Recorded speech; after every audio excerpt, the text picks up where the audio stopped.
Well, a very good morning to you all. It's my great pleasure to be here with you to try and open things up and set the scene for what I think is going to be a really interesting set of discussions today. Thank you, Dame Susan, for the very warm welcome. Not too warm yet, thankfully, but we'll see later in the day. I have the pleasure of leading Bloomberg NEF, which is the energy transition research business within Bloomberg. And this year, speaking to clients around the world, the number one question that we've been getting is, how do we balance energy security, energy transition, and energy affordability in a more complicated world? So I thought maybe the best way to open up today would be just to give a few thoughts on where we see the journey towards a cleaner and more resilient energy economy, where we are today and where we're going. And because we're Bloomberg, we brought lots of data, so hopefully this will be a good way to kick things off. So put simply, we are, of course, living through and have been living through an unprecedented energy crisis affecting 20% of the world's oil supplies, 20% of the world's LNG supplies that have been locked up in the Strait of Hormuz. And our team has spent the last 3 months forecasting and reforecasting and reshaping our outlooks on when and how quickly these energy supplies will come back online. And I won't bore you with all of the details, but there's a few things that are true. One is that this has real economic consequences for people around the world. It causes real pain. The second is that we still have a lot of uncertainty. Even today, as ships begin to pass through the Strait, we still don't know how quickly supplies will return. And thirdly, this will happen again. We are now living in a time where these kinds of energy crises are happening every few years, so we need to grapple with that reality. In the meantime, investment into energy transition technologies, into clean energy, keeps rising to new record levels. Last year, we tracked $2.3 trillion of global capital deployed into the 10 clean energy technologies that you see listed along the side there. That $2.3 trillion is an all-time record and continues to rise.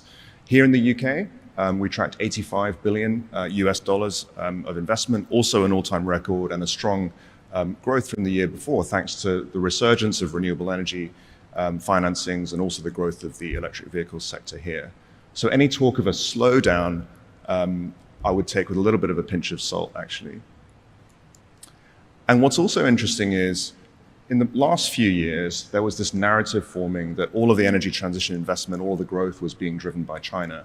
And in 2025, we saw that actually reversed, where we saw investment in China slightly receding. They made some changes to their power market rules, and that meant that renewable energy investment slightly slowed. And so all of the growth in 2025 was driven by a broad base of very diverse, different types of economies around the world. The UK, the European Union, the US, but also India, Southeast Asia, the Middle East, many, many economies increasing their investments into clean energy technologies. And part of what's enabling that is the abundance of clean energy technologies. Now, depending on your lens, this may be a glass half full or glass half empty view, but I choose to take a glass half full view, which is that there is no supply shock for clean energy technologies today. A lot of the key components are 2 or 3 times oversupplied. It's a great time to be a buyer of clean energy technology if that's what you want to do.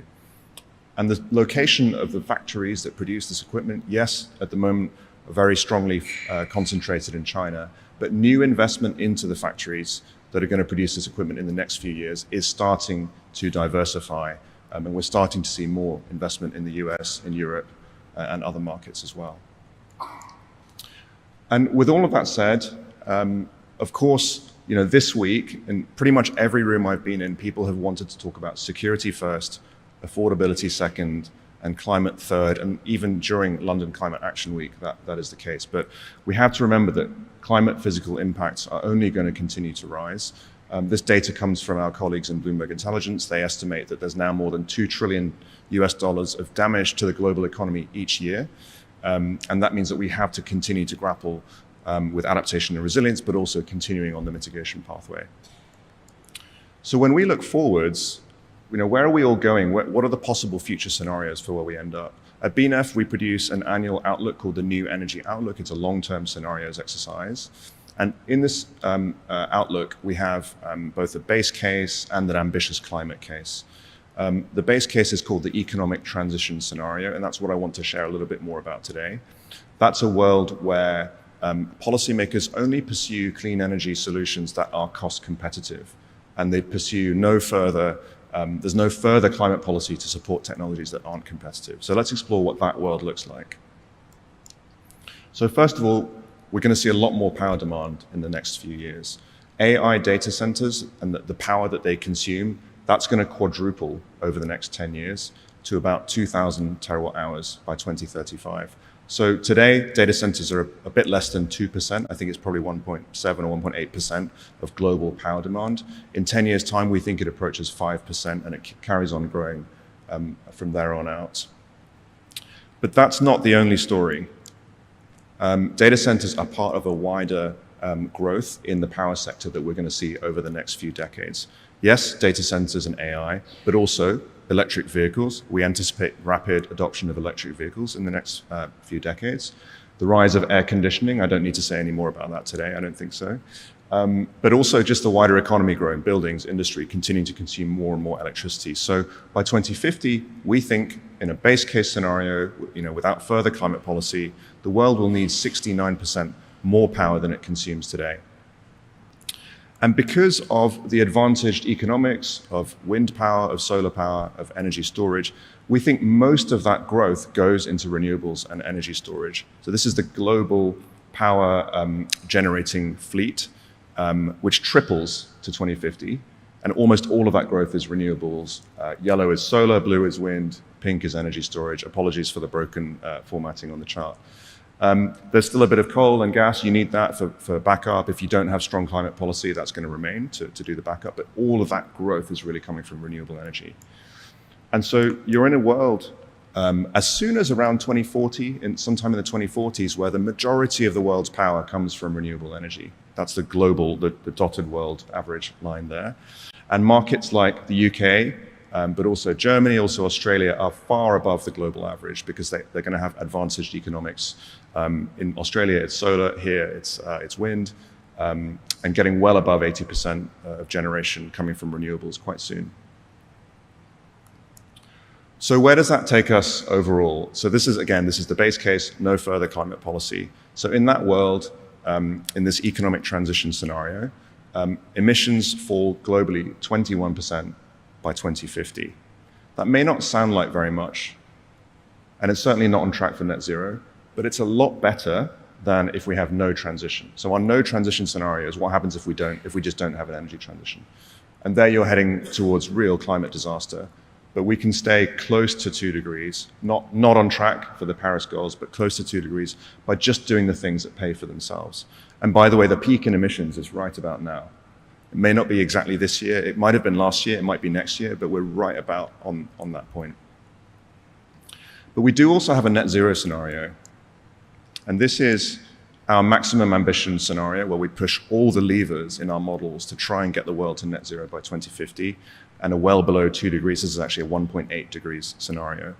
And for this world to come to pass, we need much more of all of the different climate solutions: clean power, electrification, hydrogen, bioenergy, carbon capture and storage, and a huge increase in all of those technologies very rapidly in the next few years. I'll leave you with 2 points. I know everybody's sort of thinking, which scenario are we going to end up in? I'll leave you with 2 points. One is that in either scenario, investment into energy transition continues to rise. In our economic transition scenario base case, we see investment rising by about a third to an average of $3 trillion over the next 5 years. And in the net zero scenario, we see a doubling of investment. Now, a doubling of investment over the next 5 years sounds quite daunting, and I would forgive you if you came away thinking that sounds really difficult. But for context, we've done this for a few years now.